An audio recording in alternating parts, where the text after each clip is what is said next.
தமிழக முதலமைச்சரும் திமுக தலைவருமான மு.க.ஸ்டாலின் ஈரோடு உழவர் சந்தையில் வாக்கு சேகரிப்பில் ஈடுபட்டார்.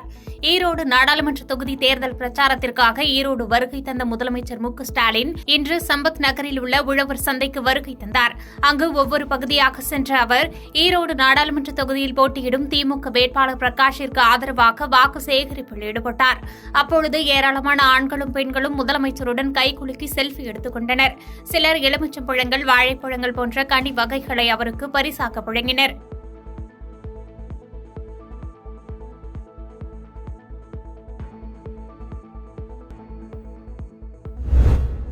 இந்தியா கூட்டணி கட்சியின் ஸ்ரீபெரும்புதூர் நாடாளுமன்ற வேட்பாளர் டி.ஆர். பாலுவை ஆதரித்து அம்பத்தூரில் பாக நிலை முகவர்கள் கூட்டம் அமைச்சர் சேகர்பாபு தலைமையில் நடைபெற்றது.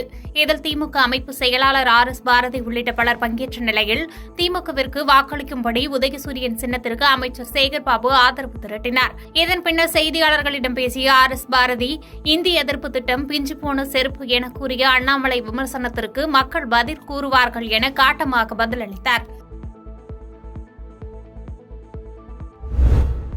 ஜாதியை சொல்லி வாக்கு கேட்பவர்கள் ஒருபோதும் வெற்றியடைந்ததில்லை என்பது வரலாறாக உள்ளது என்று அமைச்சர் மூர்த்தி தெரிவித்துள்ளார். மதுரை மாவட்டம் திருமங்கலத்தில் விருதுநகர் நாடாளுமன்ற தொகுதியில் திமுக கூட்டணி சார்பில் போட்டியிடும் காங்கிரஸ் வேட்பாளர் மாணிக்கம் தாக்கூரை ஆதரித்து அவருக்கு வாக்கு சேகரிக்கும் வகையிலும் வேட்பாளருக்கு அறிமுகம் மற்றும் செயல் வீரர்கள் கூட்டம் மதுரை தெற்கு மாவட்ட திமுக செயலாளர் மணிமாறன் தலைமையில் நடைபெற்றது.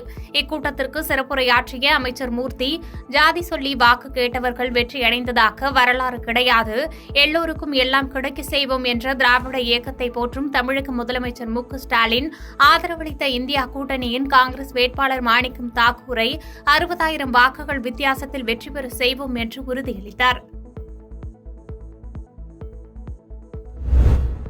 தேர்தல் ஆணையம் பிரதமர் வீட்டின் பூனையாக செயல்படுகிறது என்று விமர்சித்து வேலூரில் மன்சூர் அலிகான் பேட்டியளித்துள்ளார். வேலூர் நாடாளுமன்ற தொகுதியில் போட்டியிடும் மன்சூர் அலிகானுக்கு பலாப்பழம் சின்னம் ஒதுக்கப்பட்டது. அதன்பின் செய்தியாளர்களுக்கு பேட்டியளித்த மன்சூர் அலிகான், தங்களின் சின்னம் வேலூரில் சின்னம், வெற்றியின் சின்னம் என தெரிவித்த அவர், விடுதலை சிறுத்தை கட்சியின் தலைவர் திருமாவளவன் தென்னிந்தியாவின் அம்பேத்கராக அறியப்படுகிறார். பிரதமர் மோடியை விமர்சிப்பதில் முன்னணி தலைவராக இருக்கிறார். அவருக்கு பானை சின்னம் கிடைத்திருப்பது மகிழ்ச்சி அளிக்கிறது என்று கருத்து தெரிவித்தார்.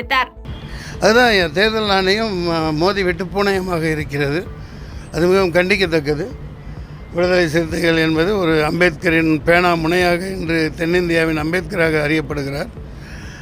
அவர் கடுமையாக மோதி விமர்சனம் செய்வதில் மாபெரும் மனிதராக ஒரு முன்னணி தளபதியாக இருக்கிறார். அவருக்கு பானை சின்னம் கிடைத்தது மகிழ்ச்சி. அதுக்கு தீப்பெட்டியை கொடுத்துட்டாங்களா பற்ற வைக்கிறதுக்கு? நியாயம் பண்ணுறாங்க இந்த தேர்தல் ஆணையம். அதுக்கெல்லாம் இருக்குது, எல்லாத்துக்கும் கணக்கு இருக்குது. போயிட்டு வாங்க, நான் நிறைய சின்னத்தை கொண்டு போய் சேர்க்கணும் இல்லையா? வேறு உங்களுக்கு ஆற்றாத கேள்விகள்? தேர்தல் ஆணையம் சின்னம் அனுமதியின்றியும் பொதுமக்களுக்கு இடையூறாகவும் தேர்தல் பரப்புரை செய்ததாக பாஜக மாநில தலைவர் அண்ணாமலை வேட்பாளர் தங்கர் பச்சான் உள்ளிட்ட 5 பேர் மீது வழக்கு பதிவு செய்யப்பட்டுள்ளது. நடைபெறவுள்ள நாடாளுமன்ற தேர்தலில் தேசிய ஜனநாயக கூட்டணி சார்பில் கடலூர் நாடாளுமன்ற தொகுதியில் பாமக வேட்பாளர் தங்கர் பச்சான் போட்டியிடுகிறார். இந்நிலையில் அவரை ஆதரித்து பாஜக மாநில தலைவர் அண்ணாமலை கடலூர் முதுநகர் பகுதியில் பரப்புரை மேற்கொண்டார். இதனையடுத்து முன்னறிவிப்பு இன்றியும் உரிய அனுமதி பெறாமலும் பொதுமக்களுக்கு இடையூறாக கடலூர் முதுநகர் பகுதியில் தேர்தல் பரப்புரை மேற்கொண்டதாக பாரதிய ஜனதா கட்சி ஓபிசி பிரிவு மாநில நிர்வாகி சாய் சுரேஷ், பாஜக கடலூர் மாவட்ட தலைவர் கோவிலானூர் மணிகண்டன், பாமக மாவட்ட செயலாளர் சன் முத்துகிருஷ்ணன், பாரதிய ஜனதா கட்சியின் மாநில தலைவர் அண்ணாமலை, பாமக வேட்பாளர் தங்கர் பச்சான் உள்ளிட்ட 5 பேர் மீது போலீசார் வழக்கு பதிவு செய்தனர்.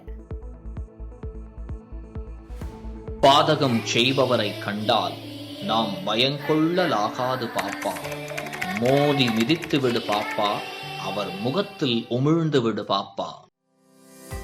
அண்மை செய்திகளை உடனுக்குடன் தெரிந்து கொள்ள இணைந்திருங்கள் இயம்நாடு தொலைக்காட்சியுடன்.